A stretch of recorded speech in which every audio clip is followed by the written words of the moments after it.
All right, thank you for joining us today. This is a webinar in partnership with Focus on Energy about energy efficiency in commercial sites. So thank you for joining us today. First, let me introduce myself to those of you who don't know me. My name is Jessie Servi-Ortiz. I'm the Managing Director of the Wisconsin Sustainable Business Council. It's our mission to advance sustainable principles and practices forward through the power of business. So we support companies and sustainability professionals to help educate, measure and improve their sustainability outcomes. And we facilitate connection amongst sustainability professionals to really help them collaborate and problem solve together. We are owned and operated by WMEP Manufacturing Solutions since 2019, but we are in our 15th year of operation. So we are a member-driven organization, and we offer tools and programming to educate our base on sustainability. And for 15 years, we've been bringing leaders together to collaborate and solve problems on, sort of taking the holistic lens of sustainability, including, environmental, social, and governance factors. And so we offer an array of programs to really help businesses advance in these ways. So I mentioned membership. We have a tool called the Green Masters program. We have a gamification platform we just finished playing with our members called Cool Choices. That's a really fun way to take sustainable actions with teams on a regular basis. We have a cohort model pathways program that sort of leads and guides people through integrating sustainability into decision-making across the organization. We have a Sustainable Business Awards, which are going to be opening June 1st. So we have Sustainable Leadership Award level, and we have Sustainable Process and Product. And then we also have the Sustainability Consortium is really a tool. We have a service provider on our team that helps those who are in the consumer product industry to report through the TSC's tool called Thesis. And then we also offer sort of an array of sustainability services. Our specialty areas really are in water stewardship, greenhouse gas tracking, and sort of sustainability strategy and integration. So as I mentioned, we are a membership organization. That's sort of our primary program. And the benefits there are the same buckets that we talked about already. So again, through educating in the webinar series like this, we have our annual conference. I'm going to invite you to that in just a minute. And again, we really work to help facilitate connection amongst sustainability professionals across Wisconsin. And then, of course, an added membership benefit is to be able to showcase your company's work as a leader in the state, and also some of the projects that you're working on. So just want to invite you to some of our upcoming events. The Focus on Energy for Industrial Sites is next week, same time next Thursday on May 19th.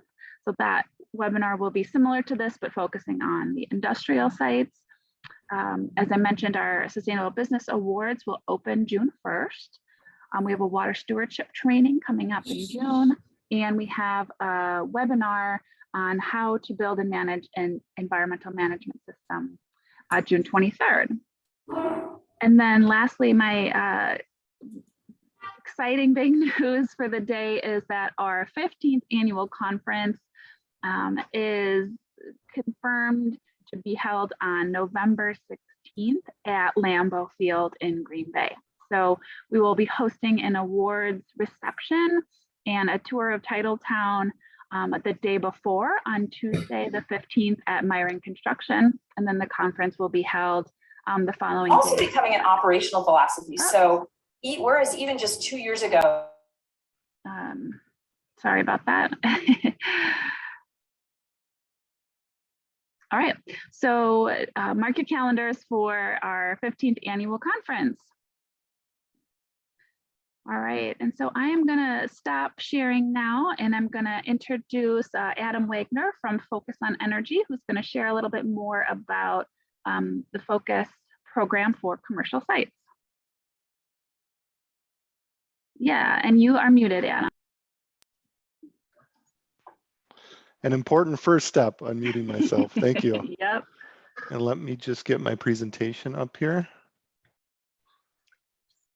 While you do that, I just want to say, you know, these webinars are educational. They're for you to get your questions answered. So please feel free to use the chat to ask us any questions along the way. And there will be time at the end to get your specific questions answered. So take it away, Adam. Thank you. Is everyone able to see my screen? Yeah, it looks great. Okay, perfect. So Adam Wagner, I'm an energy advisor for commercial properties. I'm located in Madison. I've been an energy advisor for about 7 years now with Focus on Energy.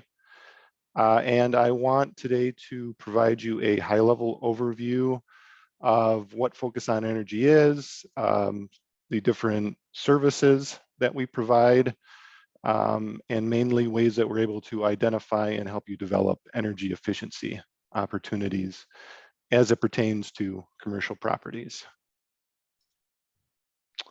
First, what is Focus on Energy? We are a statewide organization. We partner directly with the natural gas and electric utilities throughout the state to deliver their energy efficiency programs. Since 2001 was our inception. And I liked your last slide, Jesse. We just celebrated our 20th anniversary at Lambeau Field yesterday, actually. So we've been around for a long time. We've got history. One other highlight, for every dollar that is invested in Focus on Energy, the state sees $4.32 of economic benefit. So we're a very cost-effective program, and that's something that we take pride in. Here's 4 ways that we are going to be able to support your business. First, and probably most importantly, financial support that typically comes in the form of direct cash incentives. I'll also highlight the ways that we're able to provide technical assistance to you in identifying and developing energy efficiency projects. I'll speak on our Trade Ally Network. These are, we've got a vast network of contractors and distributors throughout the state that are experts in their own fields. They are very knowledgeable and focus on energy, and they're able to help you develop your project as well and identify and access Focus on Energy incentives. And last but not least, we also have some in-person and social media or virtual ways of helping you celebrate your energy successes. So first, to financial support, there kind of breaks down into 3 categories. Direct financial incentives. We offer cash incentives for upgrading equipment and controls to what we would consider high efficiency. We also offer some incentives for producing your own energy on site. That's typically in the form of solar PV. And we also offer some support in helping sort of identify and flesh out projects that are kind of outside the box or pushing the boundary a little bit where there isn't a real strong track record. Second, we also offer special promotions. So if there's a emerging technology that we'd really like to push, or during certain times of year based on seasonality, we like to provide some more marketing and offer some enhanced incentive dollars to help raise awareness and move those projects forward. And last, in the financial support category is education and awareness. We do provide some direct financing in the form of no and low interest loans on certain projects. We are able to also help you identify other grants or tax credits that you might be available for to help put your financing package together. And then we're able to collaborate with some other funding sources, such as directly from your local natural gas or electric utility. Financial incentives come in two forms. We've got prescribed incentives. We have a number of catalogs that we publish on our website January 1st, and they're good for a calendar year. These are generally going to be for common one-for-one replacements where we've got a good understanding of how much energy you're going to save, and we provide you a easy to understand incentive. Examples would be replacing LED lighting from CFL or incandescent existing. Another thing might be replacing a furnace if you might have like a residential style furnace or maybe a larger rooftop unit. These projects you will actually apply for after the project is complete. It's good to work directly with an energy advisor like myself, but you'll actually apply for them after they are installed. So those are real easy to access, straightforward. We also have a custom incentive process for projects that don't fit into that category. This could be something like redesigning your lighting in a workspace. Maybe you're going to replace all the fixtures and reduce the number by 20%, something like that. You'll work directly with an energy advisor. I will be able to estimate your savings, electric or gas savings in the first year, and we will provide a rebate or cash incentive based off of that. This requires pre-approval before any equipment is purchased or work orders are signed. So I suggest always, if you've got an energy efficiency project identified, it's best to always contact Focus First. We'll let you know what path you're in and whether it's appropriate time to apply now or later. And then last, there's a cap of $300,000 per project, $400,000 per customer each year. This I'll just touch on briefly. I don't know how many of people that might be on this presentation this applies to. We do have some enhanced services and incentives for rural customers, this being defined as existing in a rural zip code, and those are available on our website. Mainly they're around for commercial properties, it'd be healthcare. And that could be a hospital, a clinic, senior care facilities are a few examples of what would qualify as healthcare by our definition. And you can see that there's some larger incentives available for that. And there's also a program that we've just kicked off where we engage directly with your energy management team to kind of put a plan together, identify opportunities, and then move those to fruition. Here's a list of some of our other offerings. We've got a whole building optimization. These are for restoring or optimizing your building function to meet current needs. Maybe your building was commissioned 20 years ago. Systems tend to drift over time. Maybe your building is used in a different way than it was when it was commissioned 20 years ago. And so we've got two ways to kind of optimize those with low cost and no cost strategies. One is our retro commissioning offering. This is where you'd work with a professional to do a deep audit investigation of the building. And and then they'd also be able to assist with the implementation and verification of those strategies. We provide 2 incentives for that program. One is to help with the first cost of the investigation or the audit. And then we also provide a second incentive at the back end for the implementation and then verification.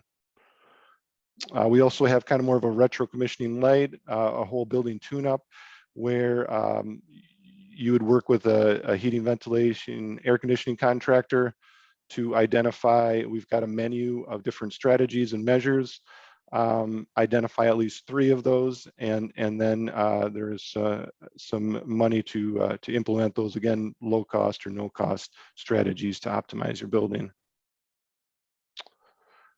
We also have a competitive request for proposal process.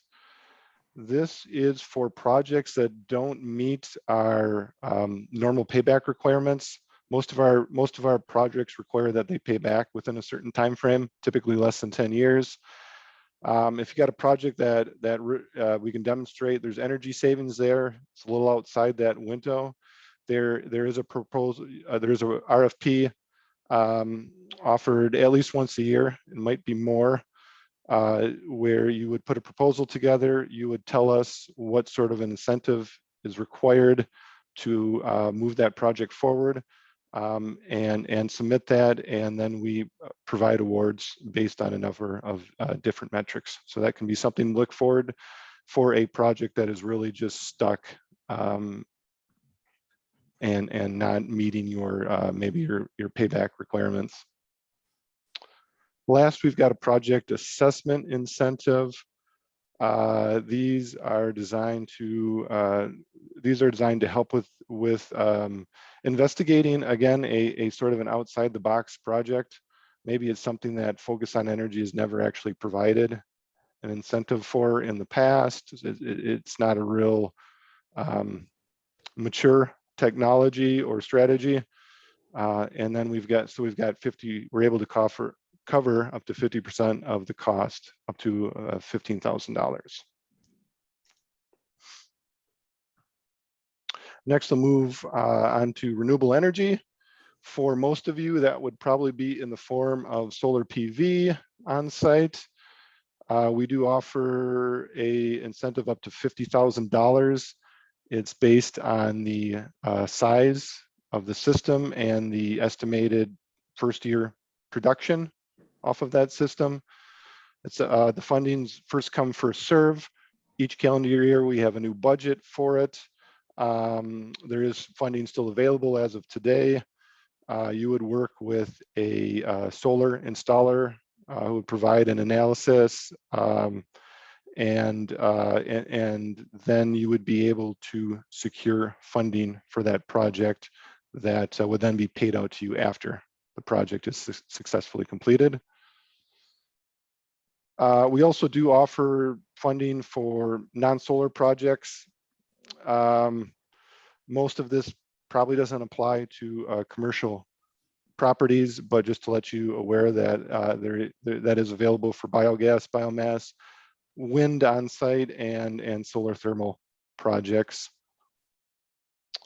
And I guess I won't touch on the last part because it probably doesn't apply to any of our audience today. So additional financial resources. Focus on Energy directly provides financing for in the form of no or low cost interest.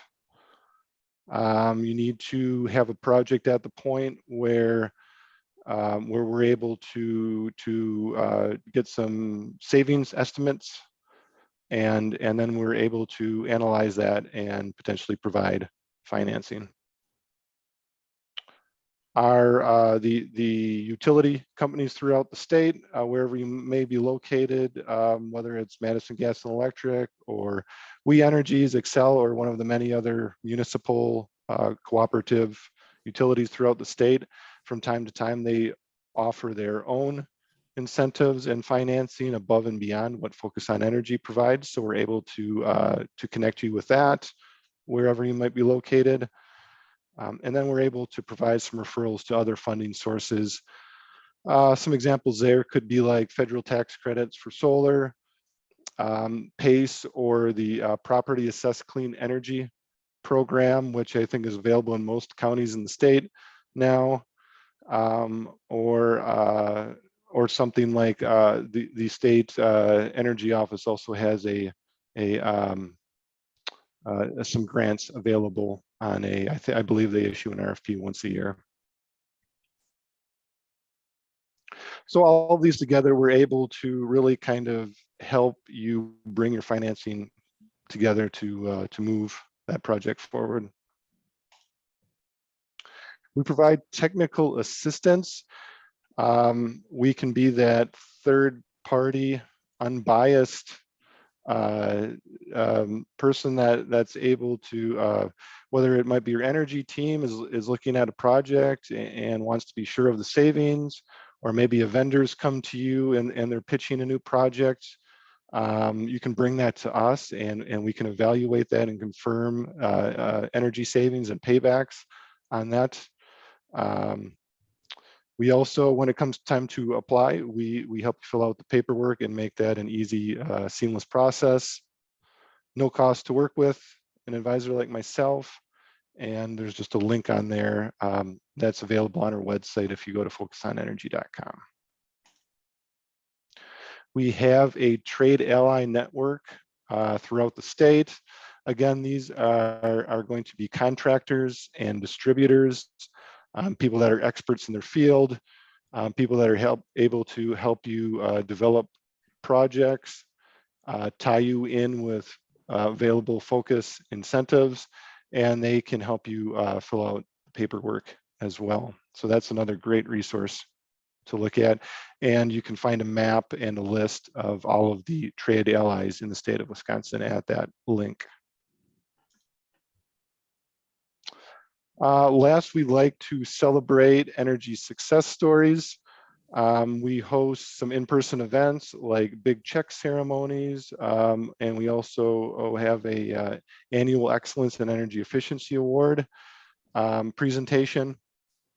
Beyond that, we will write up success stories about really great projects, and we're able to put things like that on our website and promote them through our social media platforms as well.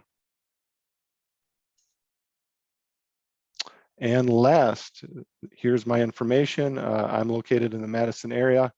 There are commercial energy advisors located throughout the state. And that is the end of my presentation. Next, we're going to hear from Jill Stronsky with CUNA Mutual, I believe.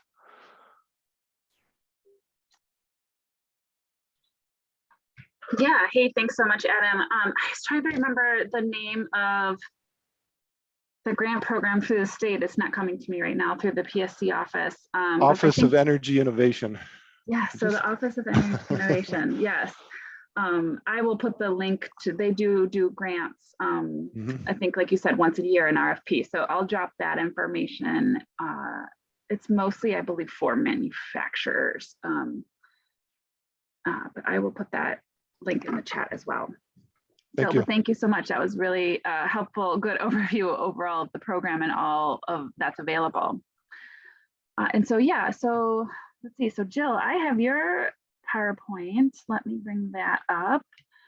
Perfect. You can just bring up the first slide. That would be great. Yeah, let's see here. Oops. Oh no. There we go.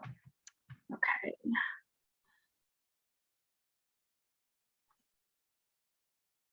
So I'll begin. I am Jill Stronsky. I work for CUNA Mutual Group. We are a financial industry company located in Madison. We have 5 buildings in Madison, and then we have buildings that we manage through our facilities department. Keep going, Jill. Just give me 1 minute. I have to. No, it's fine. We can do it with or without. It's no problem. Okay. So we have 5 buildings in Madison, and I have buildings across the country in different locations. So I work in the facilities department, and I worked with Focus on Energy in 2021 on 2 different projects that I thought I could just sort of cover the basics of how that worked. but we have done focus on energy projects, I think going all the way back to 2005. So here's sort of the basics of our 5910 building is our largest building in Madison. So we're on basically 565,000 square feet over 6 floors. So in 2021, the 2 projects that we did were we replaced existing bulbs with LED, and we worked on our data center. And we've been working on the data center over since about 2016. So it was a kind of an ongoing project. And we just kind of came in on the end with the focus on energy. But the first project, so basically you can see that our building is ENERGY STAR rated. You know, we do well, but we are always looking to improve small projects throughout the year. So after going fully remote, we changed 7,500 square feet of cubicles into our WorkFlex space for hybrid workers. So as part of that, we looked at, could we basically just replace the bulbs in that area to LED, and what would that entail? And so it was a very successful, kind of easy to do project using our own staff. And now I think going forward, we'll look at probably in 2023, 2024, doing the same approach on other areas throughout the building.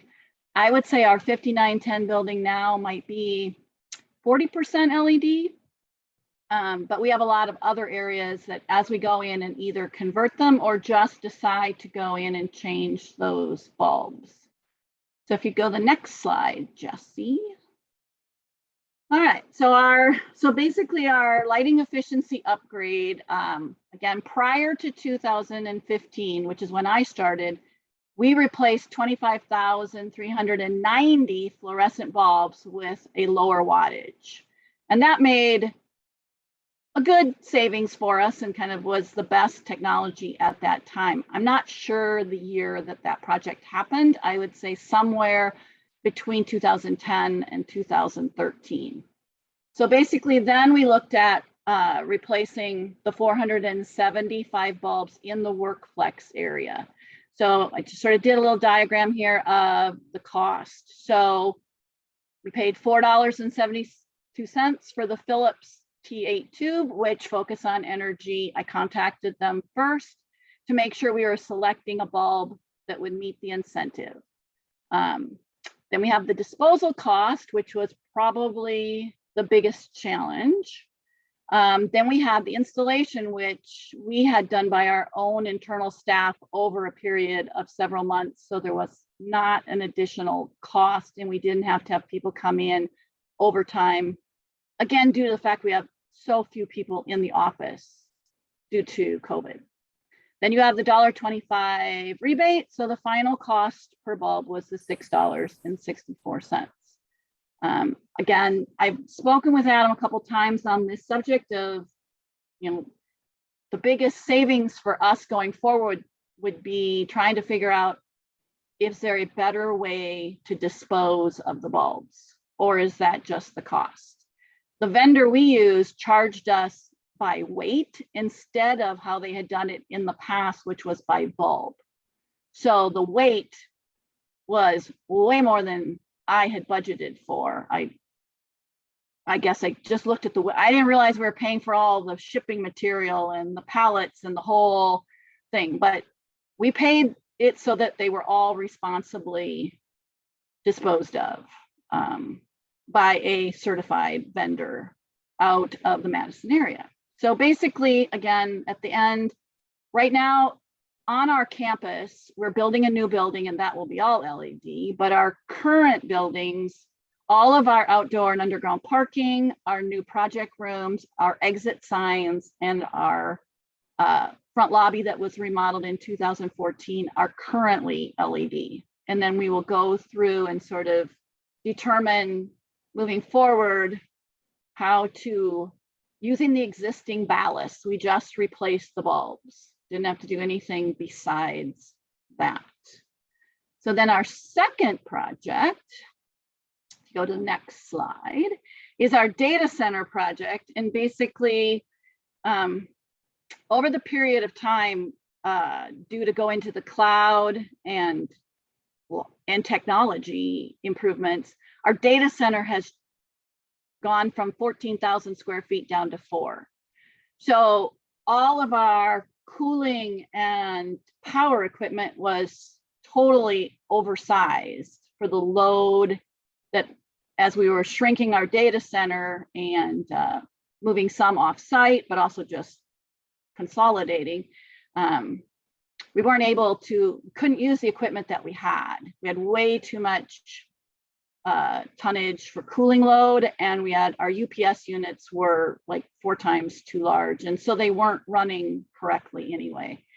So basically over a 2-year period, we went in and replaced all of the we went to air cooled from water cooled chillers. We replaced our UPS uninterruptible power supply system with a new one. And like I said, we did that over a 2-year period. The challenge, I think, from a focus on energy standpoint was that we did this project over a period of time. So therefore, nobody really thought about getting the incentive until the last chiller was going in. And I don't know, I was actually attending one of these seminars and somebody mentioned it, and I was like, well, I wonder if we could get that. And since we hadn't already started it, we were at a point where we could get the pre-approval and to do that. So going forward, I think that will be a challenge for us as a larger company, in that you need to start this pre-approval process, but we don't often finish a project in the same calendar year. So it'll be working more closely with our focus on energy rep to figure out how and when do we start or apply, or how can we do this in a way so that it falls within their parameters of the incentive payment. Obviously, we felt it was worth doing the project even without the incentive payments, but it is sort of a lost opportunity of money that would have been nice to have to put towards other efficiency projects that we had. And we do work very closely with a trade ally. We work with Pearson Engineering out of Madison, and they help us. They supply us with all sort of the technical information and to do all of that. So again, that's sort of this coordinating with Focus on Energy and trying to get these projects so that we could use some of the rebate money. But I will say the actual application project process with Adam and Focus on Energy could not have been any easier. I mean, he helped, there were questions I wasn't sure of, being a big company, like how I answer them, and helped do that, helped fill out the application. I just had to come up with the invoices, submitted it on time. We even got the extra incentive payment because we made a deadline.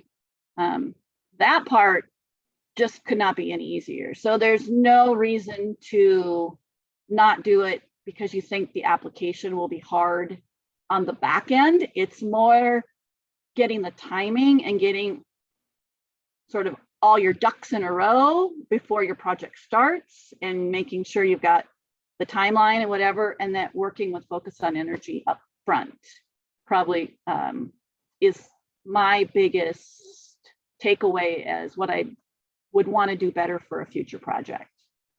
So again, we hope to do, hopefully not doing any more data center projects, because I think that should be about that. But again, our building was built in, it was finished in 59. I think I heard it was started in like 1955. So, I mean, that building has gone under a lot of changes, and it's constantly being sort of updated. So I think that'll be an interesting challenge for the future of like a facilities department, is kind of keeping ahead of that curve. And that is the project we did.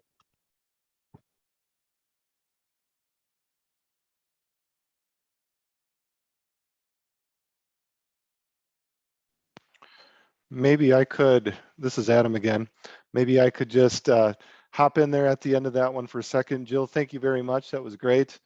As you said, getting us involved as early on in the project as possible is always beneficial. And I just wanted to add to Jill's point, if you do have projects that budgeting and implementation is going to span over a calendar year or longer, we are able to reserve those funds to bring those projects and those funds together as well. Yeah. So just give us a call early. Yep. And I think working with you throughout as the project, if it's not a project that hits a road bump or gets tabled or just gets put on the side for a while, doesn't mean if you keep working with Focus on Energy, like Adam said, I think it's staying in communication and just keeping up on how your project's going is really crucial. And then the incentive money just sort of is kind of the icing on the cake. Great, fantastic. Jill, thank you so much for sharing your story and how you worked with Focus. I think that was really useful. Do any participants have any questions? I know I have a few, but really I wanted to make sure that you have some. Let's see, I think we just got one in the chat here. Yeah, so Aaron is, if my company is looking to go solar and we have worked with a company who is a Focus on Energy certified solar installer, what benefits would there be to reaching out to you as an additional resource during the project? So yeah, if they're working with like a preferred install provider, Trade ally.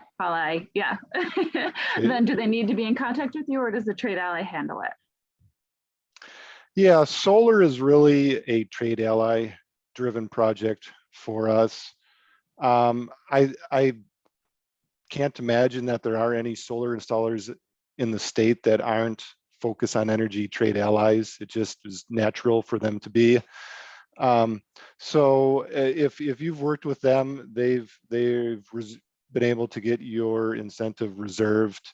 There isn't necessarily a need or a benefit to contacting us directly. They'll be able to handle all the paperwork for you. Yeah, good question, Aaron. I think the question that I had, Jill, was sort of around that way of, how does the trade ally partnership sort of work? Is the relationship and the expertise from them also free to you?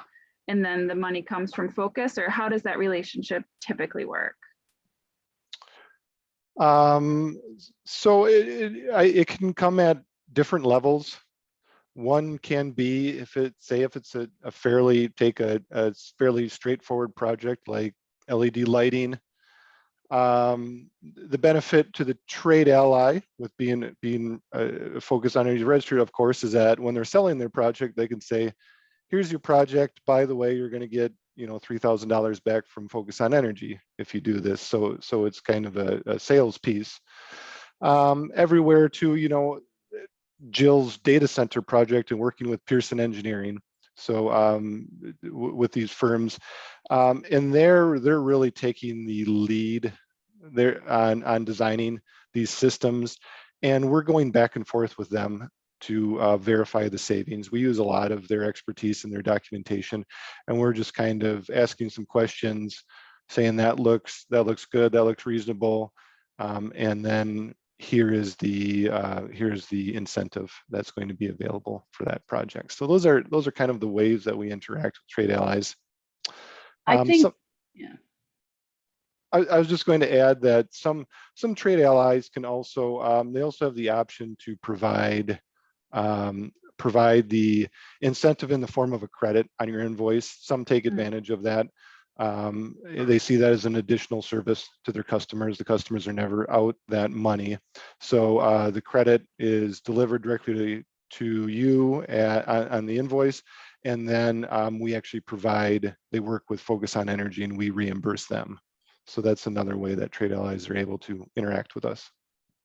And my second thing would be, I am not an engineer. And this is totally out of my background. I knew nothing about most of this subject matter before the last, let's say, 6 months. But what I like about Focus on Energy is it's a place to ask questions, to try to help understand the big picture, as well as really specific questions when you are not an engineer. For as much as I love working with Pearson Engineering, they sort of talk over my head, and it costs money. I mean, they're a consulting, and we pay them for their time, and they design our systems. But when I have a question about how my chiller works and what's it doing, or what's a cooling load, or what number is important to track, it's really nice to have somebody else to ask. And so when I was doing this project, Focus on Energy does allow you to have a resource of someone to work with you if you are not an engineer, and you're not really good at picking out light bulbs, and you're not really sure what your savings or payback is going to be, and you don't want to try to find a website to calculate it, and you don't want to pay somebody, you can use your Focus on Energy rep. So I think they serve a really good purpose, sort of between helping you find a trade ally that you can trust, that will do the work and will stand behind it, but then also kind of providing support to someone like myself, who this isn't my background, but will help me through the process to understand and make sure that I'm providing the right data to the rest of my department. Mhm. Yeah, that's a really great explanation. Really hits to what I was kind of questioning about how that relationship works. Are there any other questions? I see Brent is here. Hi, Brent. Nice to see you. From the US EPA Energy Star, also just saying that Energy Star is a tool for you to manage energy data on your facility. So do you use that at all, Jill? Do you have any experience? Oh yes, Yeah. I use the Portfolio Manager program, and that was my project before this, but yes. And so they're great. And Pearson Engineering does the certification for our Energy Star certificate. So kind of once you get your network together of people that your company trusts and works well with, this all sort of melds together, and can really then start to bring the right data forward to kind of look at it more future thinking and climate change and what we want to do going forward, versus just looking at how we've done in the past. Mm-hmm. Yeah, maybe for those that are less familiar, will you just give a brief little overview of, how to best use Energy Star program? Portfolio Manager? Portfolio Manager, yeah, how do you use it? Well, Portfolio Manager, you basically go in and it's just benchmarking. You input all of your data, like we input all of our energy use, electricity, natural gas, diesel, propane. We input our output from our UPS center so that it takes out the calculation for the data center square footage. Each of our buildings has different energy providers. It then gives you your greenhouse gas. I'm putting now in the water and trash data as well. So I'm going to use the platform, which is free, to just hold all of our data. And I work with MG&E, our electric and gas provider, to make sure I'm putting in the right data, kind of getting all of that, and then being able to run those reports. Mm-hmm. Fantastic. Thank you. I'm curious, I'm working in Ashland County, and we're recognizing that our summers are staying hotter longer, and we're working with some income challenged folks who can't afford system-wide or home-based wide air conditioning. So I'm wondering, are there any maybe window air conditioners that are that are energy efficient, or inexpensive to use for, say, seniors who want to stay in their homes, but it's getting really hot in these hot summers?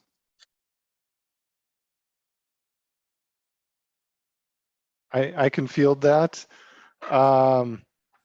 So window air conditioners by by their nature, by their design, are not going to be able to achieve the same efficiencies that like a split system like you might have at your home coupled with your furnace, or with, say, a rooftop unit or a heat pump or something like that.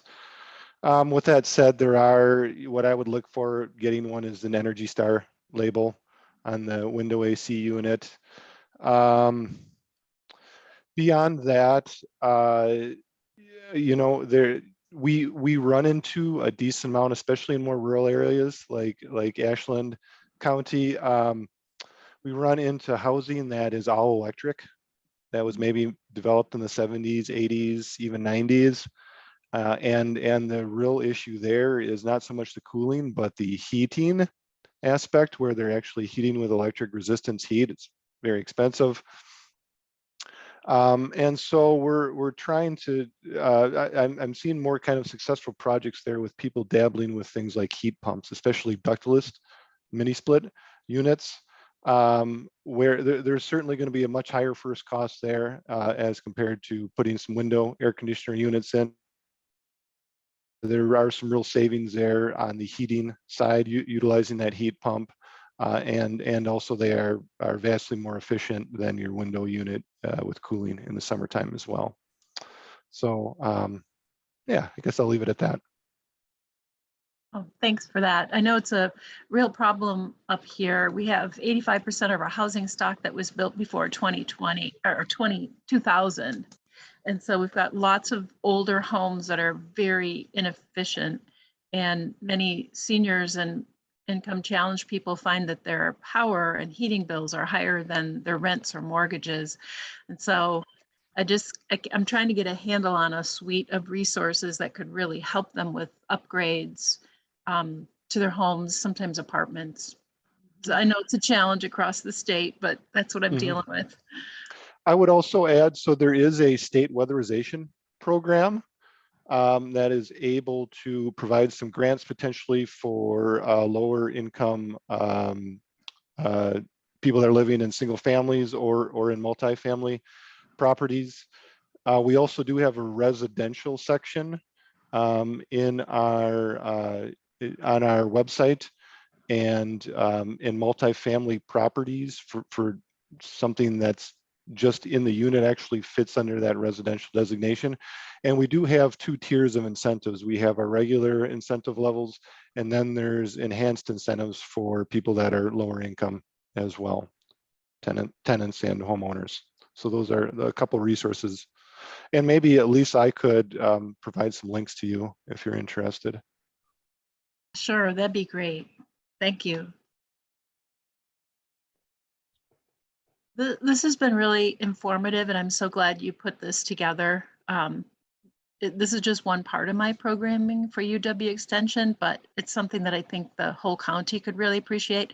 I'm going to log off. There's like a tornado warning bell going off, so I appreciate all your help and Thank your you for work. being. Yeah, I appreciate this kind of service very much. Well, be safe. Thanks. Thank you, Lisa.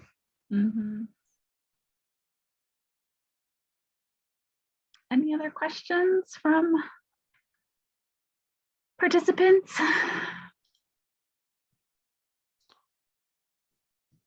I know I've taken advantage of the home weatherization.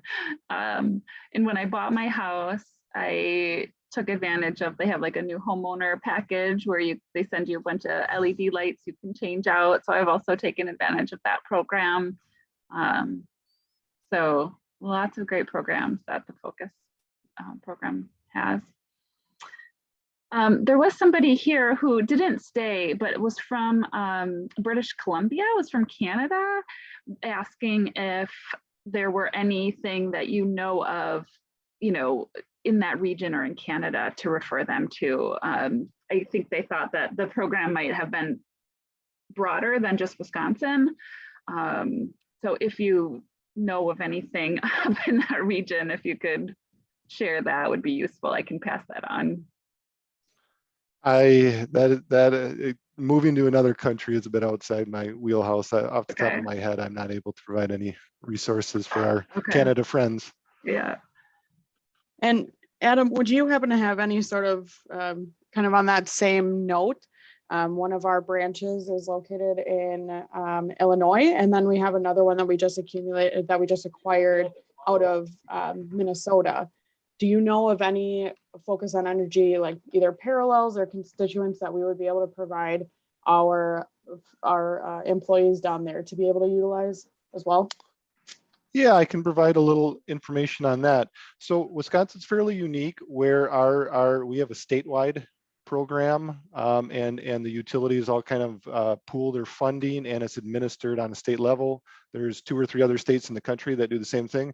Most states, including Illinois and Minnesota, each utility actually runs their own energy efficiency programs. So my advice there would be to figure out who your natural gas and electric utility is in those locations, and then contact them directly, and they'll be able to assist with their energy efficiency program. Okay. Thank you.